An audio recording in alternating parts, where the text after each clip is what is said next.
Hey everyone, welcome to the Doctors and Dollars podcast. I'm your host, Nate Crannell, here today with a special guest, Mike Neubauer. Mike, tell us a little bit about where we are right now. So this is my home. 40 acres we live out here outside Chicago, Crown Point. We've been here just about 2 years now. We have 40 acres. We don't know what to do with 40 acres, but we happen to make some ATV trails and stuff for the kids. So that's pretty much what we do. And we try. We got some chickens and a couple geese and a dog. That's awesome. Well, it is a beautiful property. And what I want to do with today is learn about your real estate investing. It's something that you're super passionate about. I want to dive in. I want to start at the genesis of it all to where you are today and look ahead into the future. You mentioned Chicago earlier. As I know you for a long time, you were a Chicago firefighter, but during that time you got into real estate investing. Tell me about what got you into that. Yeah. So firefighter outside of Chicago. If anybody finds out that we said Chicago firefighter, they're going to be upset because it was not the city of Chicago. Naperville. But yeah, outside of Chicago, that's what I did. But I always wanted to do something more. There's a lot of downtime at the firehouse when you're there. I love doing it. The career was amazing. Once I got into the steady career, I wanted to do more. Actually, my dad was looking to retire. So my dad was retiring. I was young, 22, just got started in the fire service, but I wanted to do something. So I talked my dad into doing it with me. And actually my grandpa was always into kind of investing just for fun, not like a true investor, but enjoyed it, enjoyed learning about it. So he sent me actually a newspaper clipping of Rich Dad Education was coming to town. Sure. And said, like typical old man grandpa, put it in a little envelope and sent it on my way. And I get an envelope in the mail and I open it, just a little clipping of Rich Dad Education comment. So I talked to my dad and I said, hey, what if we invite grandpa? Let's just go see what this thing's about. So we started there. And next thing you know, we're dropping 40 grand on real estate courses and did not expect to be doing that. But that was the start of it. And I mean, the thing is, once you drop 40 grand there's no looking back. There is no option for failure at that point, because the credit card bills come in. So it was like that forced our hand that there was no giving up. We had to make this thing work. So that's how it started. Yeah. Talk me through, I assume fear, maybe not, maybe it was just excitement, but talk me through your feelings and your emotions as it's like dipping your toe in step one. What does that look like when it's like, hey, we got to buy a property? Yeah. Talk about that. So definitely fear. They do an amazing job though, making it not be fearful. They say, we're going to be there, hold your hand, teach you. They show you live how it works, show you some success stories. So there's definitely that fear because you've never done it, but they also definitely make it seem very doable. So it was like this weird, like excitement and fear kind of together. Yeah. But yeah. And the other thing is, man, having a partner, having my dad there, like it's another person to hold you accountable. So like neither one wants to let the other one down. Sure. So like you have that added accountability just kind of built in that we both were in it 110%. We just went with it and we just basically said, okay, we're going to follow exactly what they say to do. And we're just going to do that. And that's what we did. So we did the courses. We had like a mentor, and we just basically everything step for step in the course. It said, do this. My dad and I divided up, the tasks. And we just went at it 100%, making it happen. So. Yeah. Tell us a little bit about the timeline of that. Cause I know a lot of people that as they get into real estate, they're really worried about that first house. They want to make it perfect. You and your dad, obviously both firefighters, have conflicting schedules, right? There probably wasn't a lot of days where you guys both had your 48 hours off and you could tackle this thing together.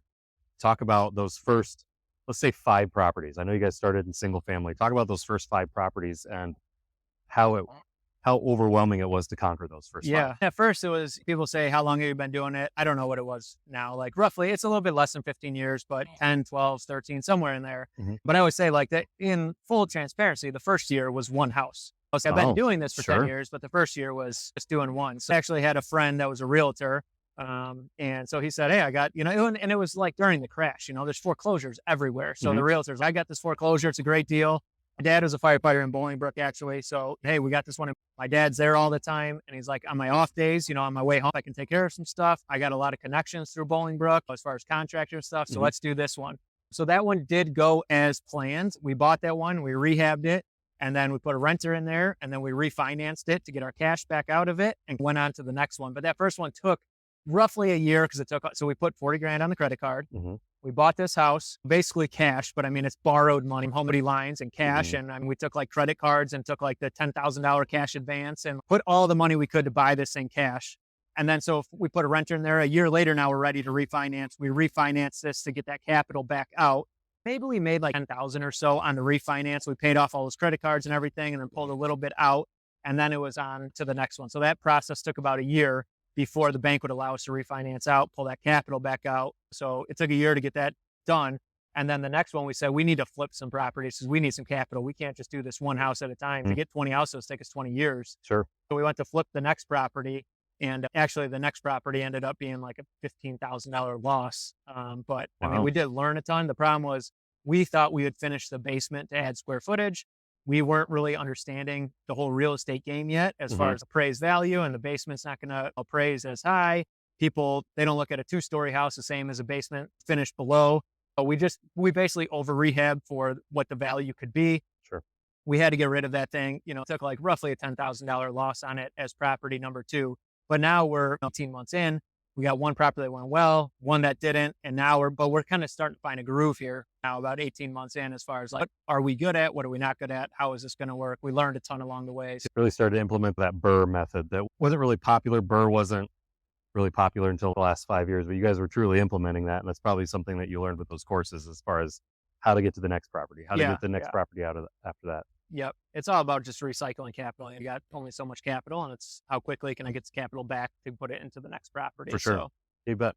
Let's fast forward 10 years. Now we're at like 2019. You guys have been flipping a lot of, how many properties did you guys think you? Sometimes we had like 10 going on at a time, and we built it up in full-time crews and stuff over that 10 years. Got to the end where it was a full-time job. I mean, we go to the sheriff's sales where we bought 95% of our properties. We'd walk out of the sheriff's sale and we'd have 3 new properties that month. The next month buy 3 more, and we had full-time crews running. But 10 at a time was a full-time job. It was a lot to manage, and it was not like, it was beneficial, but our margins started to get a little tighter because you just miss things, or you pay a contractor to get a job done that you pay a little bit more than you would have expected. Probably, I don't know, I would say probably over 100 houses that we've done, but probably less than 200, and I don't really know, somewhere in between there. So give some advice to new real estate investors that are wanting, that maybe they've done their first couple houses, but they're wanting to get 10, 20, or 30. Yeah. Give some advice on where you would go. Like, what's the idea there of? So I have my one friend, Brandon. Maybe he'll watch this one day and he'll get a little shout out. But he bought one. And so I'll give you the advice I gave him. He bought one. He did it awesome. Basically the same thing. Rehabbed it, got a renter in there, refinanced. Like, that was great. I think I want to do another one. I'm 10 years ahead of him on this, path of learning. Sure. So I said, listen, man, for how well that went, I would never do another single family house if I were you. I said, you did great. I said, I would get into the commercial world. Now you've got this. You do need, I shouldn't say you need, but I think you need at least one to learn. But he got that one out from under him. And I said, now that I've gotten into the commercial world, I don't think I would ever look back. I think I waited way too long to make that transition. I would make that transition as soon as possible. For him, that was property number 2. So I told him, as far as advice, you've gotten a feel for it. You figured it out. I would study all the commercial world, retail, office, apartments, storage, all this stuff, assisted living. I said, I would go dive deep and see what sparks your interest as far as like where you want to go. But I told him I would get into commercial side, bigger dollars, more zeros as quick as possible, because it takes the same amount of effort. I never believed it until I did it, but it takes the same amount of effort to do $1 million house as it does $100,000, or $1 million property as it does $100,000 house. So great advice and great segue. You mentioned commercial property. You said you had got into that world. I believe that was around 2019. What really sparked, what you gave that advice to Brandon, but what got you into the thought process of, man, I've done somewhere between 100 and 200 houses, single family houses. I now want to get into the commercial world, into apartments. Tell us about that move. Yeah, so we transitioned our single family into a lot of rental. We were looking for cash flow. Right when we were doing that, I don't know, we had 30 properties roughly. And the cash flow is starting to build up at 30 properties. But I actually went on a mission trip, so we can dive into it at a different time. But we do a lot of stuff in Guatemala with mission trips and stuff. And one of the families came down on a mission trip, and I was buying a 4-plex. And he asked, what are you doing? And I just walked through. And he's like, oh, I buy some properties. And I was like, oh, that's cool. So then we get back and I buy this 4-plex, and we catch up for coffee or whatever, a beer. Maybe a couple months later, he's like, oh, did you ever buy that 4-plex? And I said, yeah, we did. It's going pretty well. And I said, what kind of real estate do you do? And he's like, oh, I own a few hundred or whatever it was units US. I'm an apartment investor. And I was like, really? So we kind of sparked interest and we were talking, and just by chance, we kind of, became friends through, that mission trip and kind of just getting to know each other better. And just by chance, a 30-unit property came up in Crown Point. And I had looked at like 8 units and 12 units, and I was nervous to really, even like 4-plex was the biggest I had. So going to an 8-plex was going to be double. To me, it was huge. But he called and said, hey, there's a 30-unit for sale. He said, it's too small for me to really commit time to, but it's in our backyard. He said, if you want to partner, I'd love to take this thing down with you. You run the management, you run the project. I'll kind of walk you through and kind of hold your hand if you need be. I was like, yeah, dude, that's awesome. Let's do it. And I had total faith in him to handle that. And honestly, once we got into that first property, I was like, this thing's easier than a house. I mean, this is Sure. much more processes go smoother. It's just everything centralized. It just went way better than I ever expected. So Yeah. that was the first one. Just by dumb luck, I met this guy on a mission trip. He's an apartment investor. And he said, hey, somebody reach out to me about this 30 unit. Hmm. It's too small for me to do, but I'd love to do with you. That was my first one. And a year later, we refinanced that thing, kind of like that first house, almost Sure. exactly. It's crazy. Yeah. So like we made like 10 grand on that first house. A year later, that this thing appraised for $1 million more. So we didn't put any Wow. additional capital, but we bought it for like 2.45 and it appraised for 3.6. And that appraisal came back. And I remember doing that first house 10 grand over. And I was Mhm. like, this is awesome. And this appraisal came back $1 million over. And I was like, dude, what was I thinking? Yeah. What have I been doing? Same amount of work, just a few more Oh my zeros. God. And same amount of time. So same amount of work, 12 months later, just, yeah, whatever that is, Yeah. 3 zeros at the end. And so after that, my dad and I are still, partners. And I said, we're never doing another house. Like there's just no reason to ever do a house again. This is like crazy. We did less effort in the same amount of time and we made third X what we would have. For So sure. yeah, that was the start of the commercial world. Like I'm never looking back. This is Yeah. crazy. It's like crazy because you're excited, Yeah. but at the same time, it's like, why did I wait 10 years? Like I could have done this 8 years Yeah. ago. How crazy would my life be right now if I started this 8 years ago? Yeah. Yeah. Maybe people get scared about it, right? Maybe there's this perception that there's like barriers to entry to go into apartment complex. People run to the grocery store quick and they'll drive by 3 apartment complexes on their way there and not think anything of it, not understanding the cash flow, the equity, the sheer value of that type of property can have because they're just like, oh yeah, there's Yeah. another Yeah. apartment complex. What do you think some of those barriers to entry that people might be scared of? And I guess, what do you think some of those barriers to entry might be that people perceive? And how can they overcome those, or I guess just squash the fact that they're actually barriers? Yeah, there is barriers. I don't know because I partnered on the first one. I don't know if you could do it without a partner the Sure. first time. I think the bank had a lot of trust in Nick, who partnered with me, Mhm. and they kind of like whoever this guy is, bring him along. Yeah. And through that first deal and then the next deal, I started to prove myself to the bank. And really, the bank is your biggest partner in the commercial world. Hmm. When it comes to the single family world, it's all about your income. You're starting to do a little bit of cash flow type loans. But really, in the commercial world, it's all about the property and then the bank's trust in you to actually perform how you say you're going to perform. Hmm. So that is, you do have to have some experience and some runway as far as to be able to prove to the bank, or you got to have amazing income that the bank says, Sure. if you screw this up, we're You're going to be covered. fine. Yeah. But really, that's the biggest thing is the bank is your number one partner when you get into these bigger deals. Mhm. They're putting a ton of money on the line, millions of dollars on their side of things. So really it comes down to the fact that the bank wants to see like you have your good financial statement, you have a track record, you have some experience doing this. I remember we closed on one recently and the bank called and they're like, it's so crazy in the single family world. The banker called, and when you get into the commercial world, it's always president, so-and-so. So the vice Mhm. president called, but it's always a vice president at that level. And he said, hey, are you still working at your house? And in the single family world, like the answer is, yeah, for sure. I'm working. Like I definitely have that income. Mhm. But in the commercial world, he was calling of more, hey, like basically rephrase his question is like, hey, are you still distracted by the firehouse? Yeah. And so he said, like, are you still working? And I was like, he literally called. I was at my last day before I retired. And I'm like, you are not going to believe this. I'm literally at my very last day. Like today, yes. Tomorrow, no. No. And we closed in like weeks. It sounds good. I just want to make sure, you got to commit to this property to really pull off what you say. And I was just like, that's crazy that this guy wants to make sure that my time is totally committed to the commercial real estate world. I'm not distracted by a full-time job somewhere. It's just it's a different animal. The bank wants to make sure that you're going to be, committed Yeah. and you're going to be knocking this thing out. Yeah. That sparks another question in my mind, that going back to the single family world, because you'd mentioned at one point you had 10 properties at a time going, you had multiple crews running that. A lot of new real estate investors will look at it and say, okay, I'm at my full-time job from 9 to 5. And then after work, I'm having dinner with my wife and kids. And then I'm off to the rental property to renovate it or Yeah. go unclog a toilet. There's a lot of work that goes into it when you're doing that on your own. Tell us about in the multifamily world. Some people might look at it and be like, man, you close 100-unit property, you must be there nonstop every day. Like, Yeah. tell us a little bit about what that looks like on the day to day. There's no doubt it's still pretty, you can hire a management company, but you're hiring all their faults, Mhm. So if they make mistakes, then you just deal with it. That's on you. There is ways to be more passive and it's definitely less time consuming, Mhm. but there still needs to be hands-on. In that first 1 to 2 years, you're buying a property. And the reason you're buying that property is because you make it better than what it currently is. And that takes some hands-on time to say what's wrong right now and how do we make this better. Mm-hmm. So that takes, you're maybe not the one unclogging toilets, but you're definitely the one testing market rent rates. You're definitely the one going and saying like, let's remodel this, let's clean this up and add a little to it to see how far we can push rents. Let's put in like a utility bill back system. There's just a lot more strategic side of things that you have to commit to. But today we went and unclogged a drain today We did. at the apartment. And not to say you couldn't have a plumber, but if you have tenants that are paying, you want them to stay. The plumber said, we can't be there till whatever it was, 2 p.m. Then they called and canceled. And it's like 10 minutes away. Yeah, you could call another plumber. There's ways to resolve it. But at the same time, it's all about customer service. So there is times when you still got to put in a little extra effort to make sure, you just want to make sure your tenants have a great customer service experience. That's what makes them stay.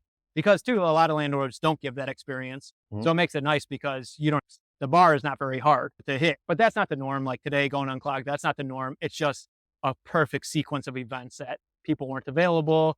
And it's like, at some point you just got to say, let's go take care of this. So it's definitely less hands-on in the multifamily world, but to be good at it, I think it requires the same amount. You can buy a property and make 6-7% on your money and kind of baby it through and cash flow it. But I mean, you've seen some of our numbers, we got 100%, 200% returns.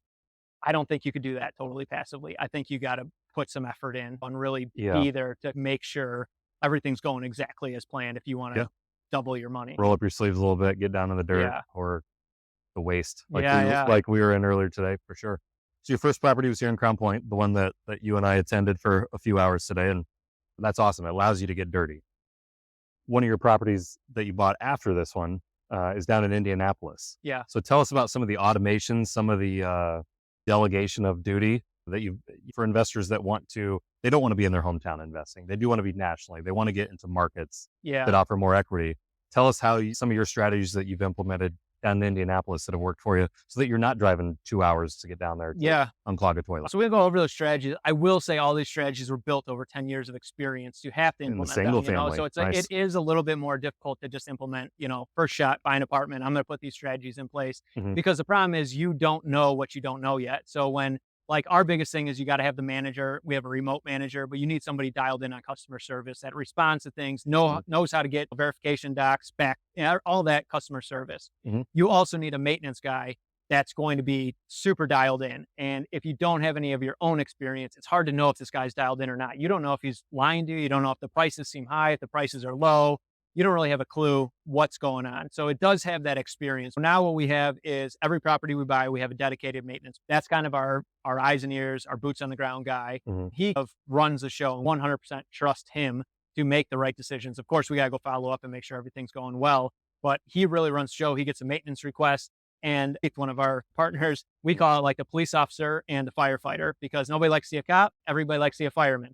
So the maintenance guy's like the fireman. He's always there to save the day. Everybody likes to talk to him and share things. So when they're sharing these different things with him, he's getting inside intel that he can go ahead and follow on and say, hey, just a heads up, we sit in there because people aren't scared of him. They're not trying to hide from him. Or if it's like a property manager on site, they're scared of that person. They're trying to hide things. Yeah. When the cop shows up and she knocks on the door, it's don't answer. Oh my God, the cops are here. And when the maintenance guy shows up, you open the door as quick as possible because you got an issue and you want him in your apartment. So we set it up in that way. Pay our maintenance guys, I think, pretty well. They don't complain, at least. I hope it's well. Yeah. But we put a lot of trust in them for that as well. They're really our eyes and ears. And when something happens, ultimately it's on them to make sure everything gets corrected and runs how it's supposed to. As far as automation, we do lock boxes like a realtor would do. You set up a lot of automation. We do Matterports. We have drone videos. We have mapping of the property. We're really trying to give, because our manager's remote, we don't want the cop there overseeing them, but she does need to have full understanding. So at Cedar Rapids, we got a whole new camera system going up because when things come up, we need our manager who's remote to be able to pull that up and see what's going on where, rewind, see what happened. So really, it's a nice system because she's able to manage as if she was there without the pay of a full-time person being on every property, and also without that kind of police presence of Mama Goose watching over the whole property and making everybody on edge. So for sure. No, it's really good. You mentioned it. You and I are partners along with our friend Keith in Grand Vision Capital Group. Started earlier this year. Tell us about that transition. You really spearheaded the start of that process. You really got us interested in saying, hey, I've been doing this on my own or with other partners.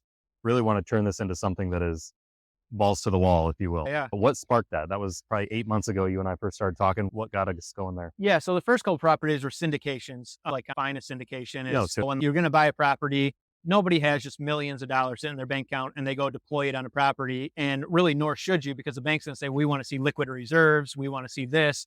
So it's very difficult to do it on your own. It's not impossible, but you're stuck in kind of that. And maybe if you got a ton of money, but otherwise for somebody like me, you're stuck in that 8 to 12 unit property. And it's just not big enough to scale the economy. You can't really afford that full-time maintenance person. All you do is a syndication. You bring on people who have money, but they don't have the time to go and run this, but they want to be a part of this real estate and get the benefits of real estate investing. So that's what a syndication is. Basically, I do all the work. They put up the capital. I sign on the loan for the bank. I have the experience and we go take on a property and it's a win-win for everybody. They're getting way better returns. They don't have to do any of the work. I get to buy bigger properties and I got more work, but I get to share in those returns. So it's a win. The syndication model, the problem is when investors get into a deal, they're stuck with that deal. If that deal's a home run, it's great. If that deal's a single and the next one's a home run, they're mad that why didn't my money get into the second deal? I wish I got in the home run. So it's just tough to do it on that individual basis. You have different people involved in every different one. And really my dad and I do in the single family world is always mine and his money together. And everything, the more properties we got, the easier it got, the diversification of geography and everything. It just got easier. And we always knew, like, as a whole, this is growing house by house. So basically, we just, we took what was good of the syndication model. And I thought, if I can go and replicate what I did in the single family world, how would that look?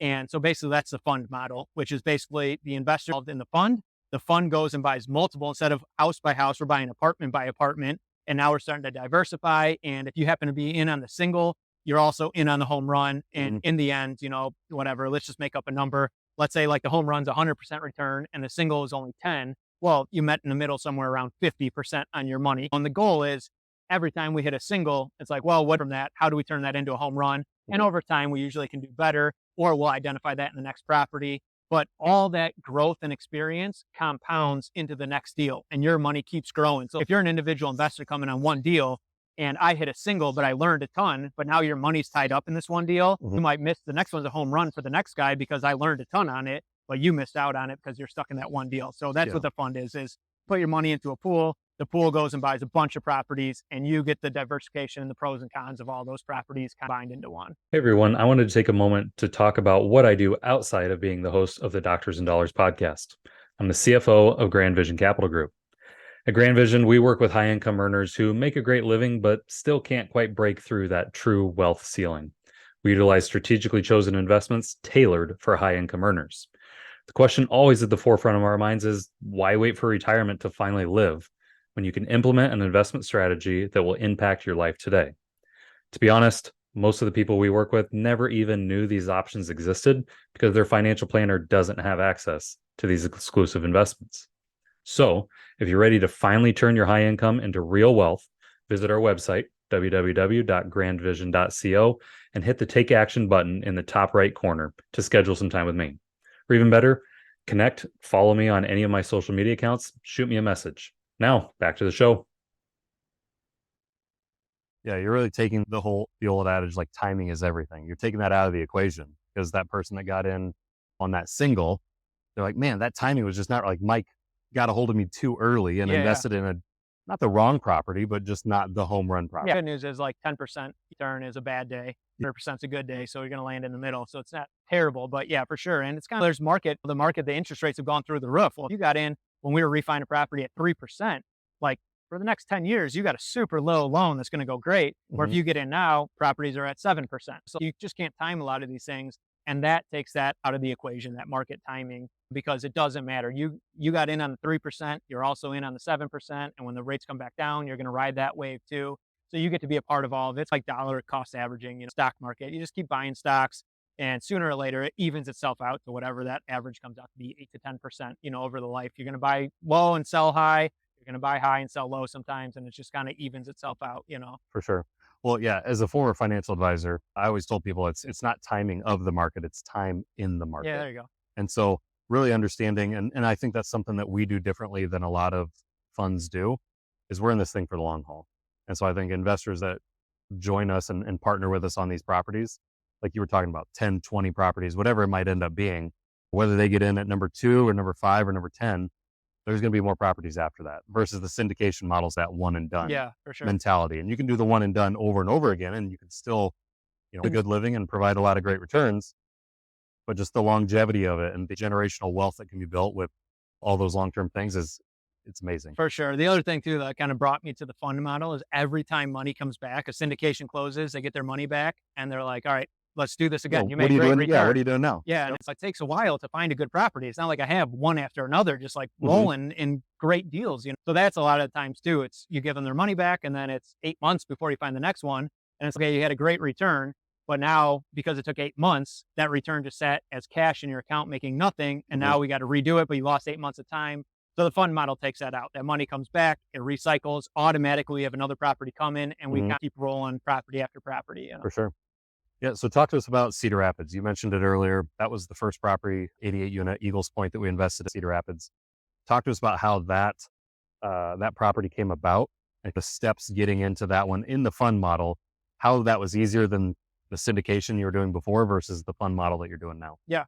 So the Cedar Rapids one, same one we bought in Indianapolis. We have a great broker, but they got a whole team searching for deals all the time. And he said, hey, would you consider Iowa? We're going to start calling there. And I said, I went to school in Iowa. Nate's in Iowa for sure. I'd Mhm. consider there.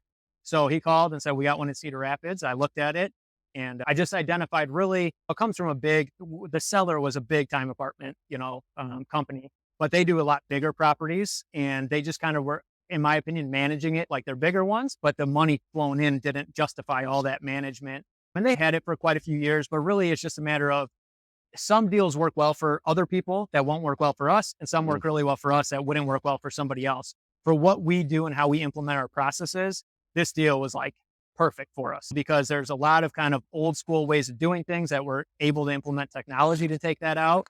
There's a good enough 88 units. So there's enough money coming in to justify paying these people and implementing this technology. There was some deferred maintenance that we're able to a little bit of a discount because we're going to have to take on the headaches of replacing all the HVACs and Mhm. stuff.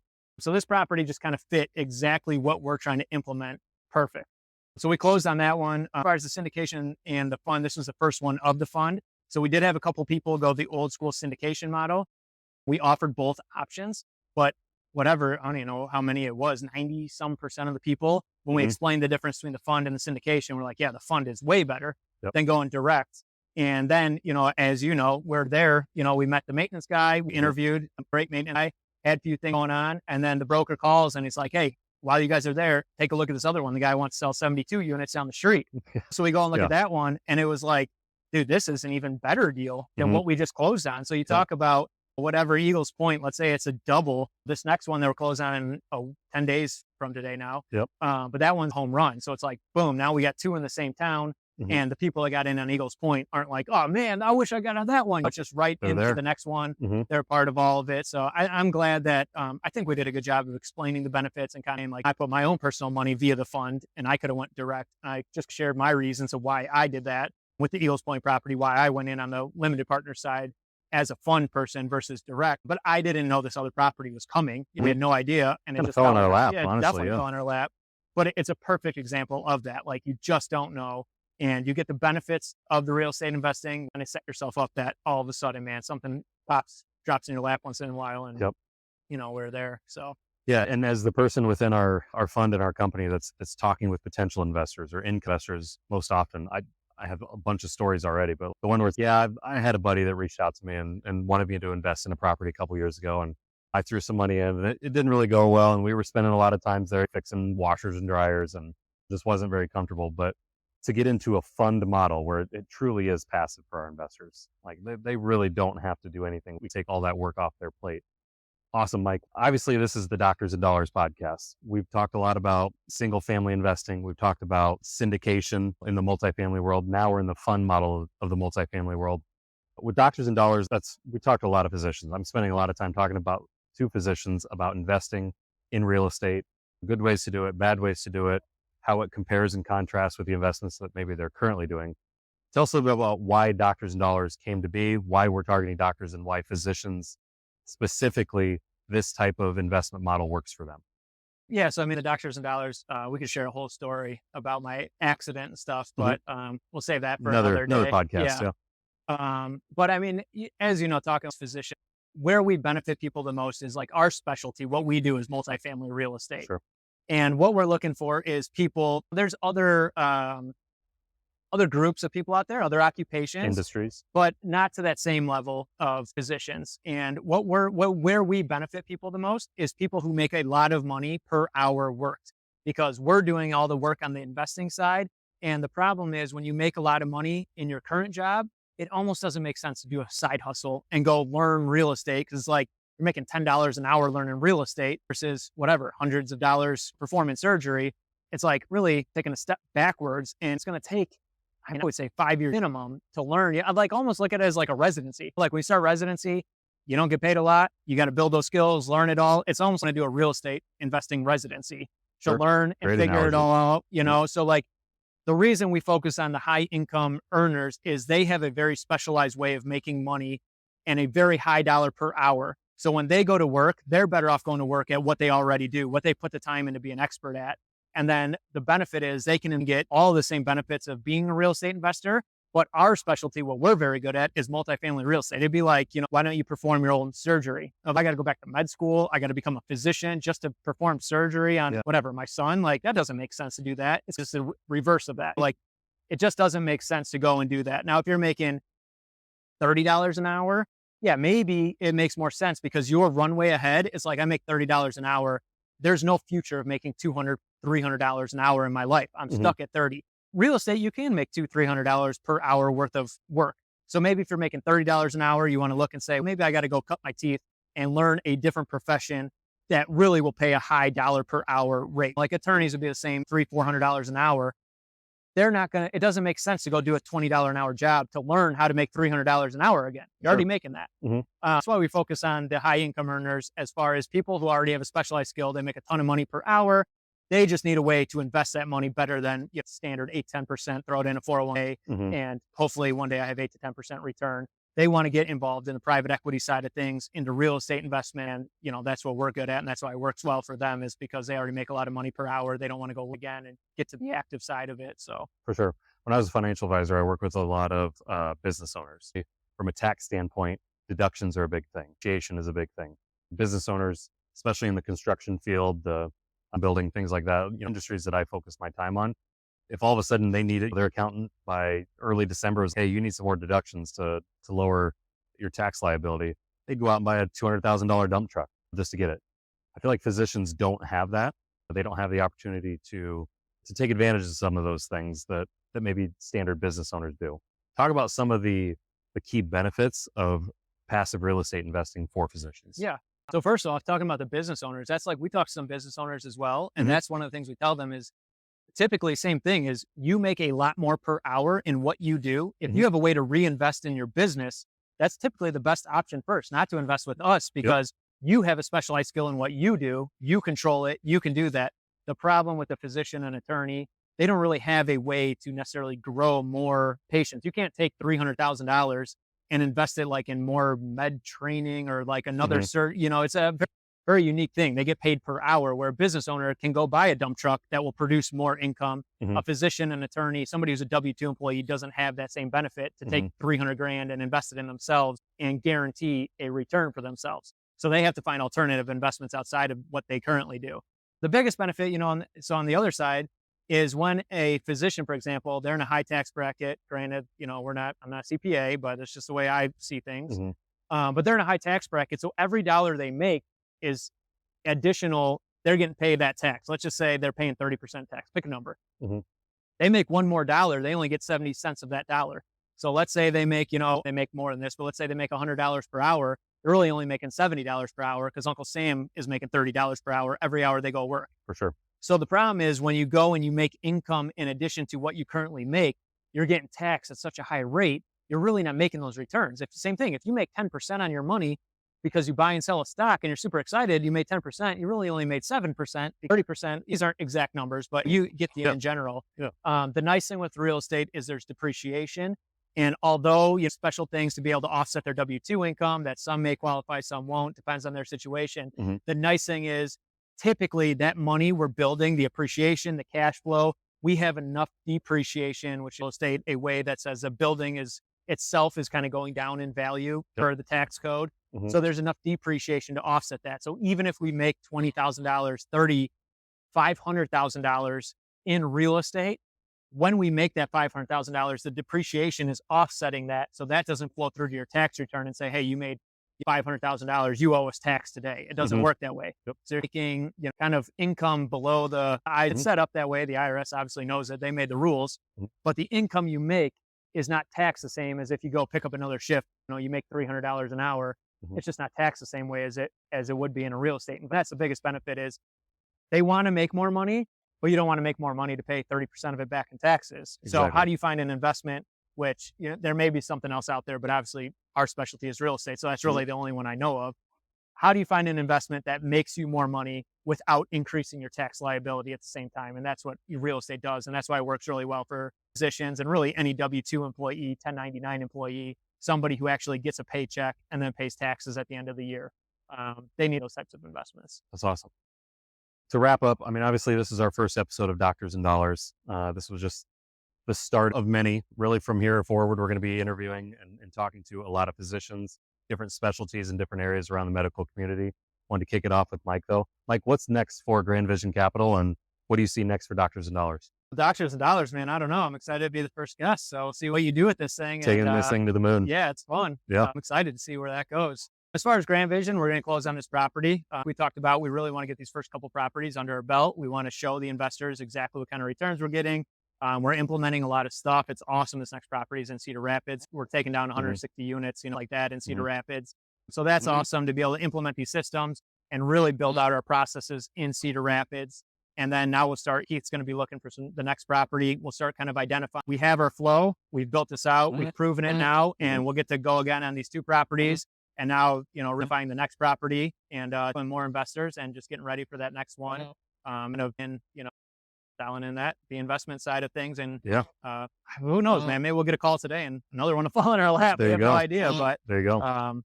Yeah. It's awesome. Doctors and Dollars podcast. You can find it on YouTube. You can find it on Apple Music, Spotify. It'll be in all the podcast areas. Where can we find Grand Vision? Easiest is all the social media. It's our social media, so that's a better question for her. But sure. I know it's on Instagram, Facebook, LinkedIn, but grandvision.co, not .com.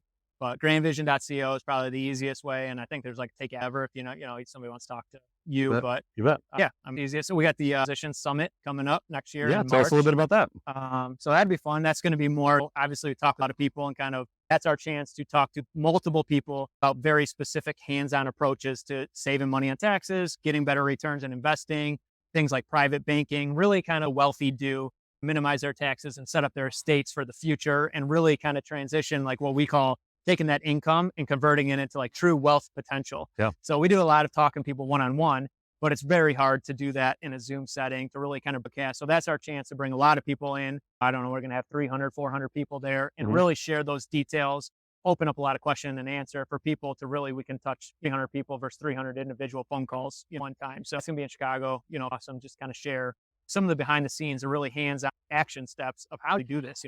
We talk about like depreciation and cutting, making money without paying taxes. And like, it sounds great. It's going to be like, how do I actually do that? Yeah, the nuts and bolts. Yeah, for sure. Yeah, so that's going to be in Chicago by O'Hare Airport, Crown Plaza Hotel, March 9th and 10th. Yeah. Go to grandvision.co. We will have I think it's link to get summit. /summit. Yep. Yeah. grandvision.co /summit to sign up for that if you're interested. You really just have a few questions about that before you do sign up. Hit the take action button on grandvision.co. That'll bring you to me, and we can sit down and have a great conversation. Anything else before we go? No, man. It's fun. I appreciate you being the first guest on Doctors and Dollars. There'll be many more to come. We're going to have you back. Thanks for coming out to the farm, buddy. Thanks, buddy. Hey, everyone. As we wrap up today's episode, I want to talk about the second opinion. As most of our listeners are physicians, you guys know the importance of having another medical professional's insight for a patient's treatment plan. But have you ever considered having a second opinion on your financial plan? Or have you simply trusted your financial advisor that they've already leveraged every strategy that your family needs to be 100% on track to meet your financial goals? That's why for my Doctors and Dollars listeners, each Wednesday I block off 3 time slots, an hour each, to provide a free second opinion of their financial plan. During this hour, we'll reevaluate your financial goals and your risk tolerance. We'll ensure tax mitigation strategies are in place and ultimately give you confidence with your financial outlook because that is what drives a happy home, a happy marriage, and peace of mind. These 3 spots each Wednesday do fill up fast. Send me an email at nate@grandvision.co or head over to www.grandvision.co/second opinion to fill out a quick form about you and schedule a time for us to meet. Thanks for tuning in, and I hope the rest of your week is abundant. Cheers.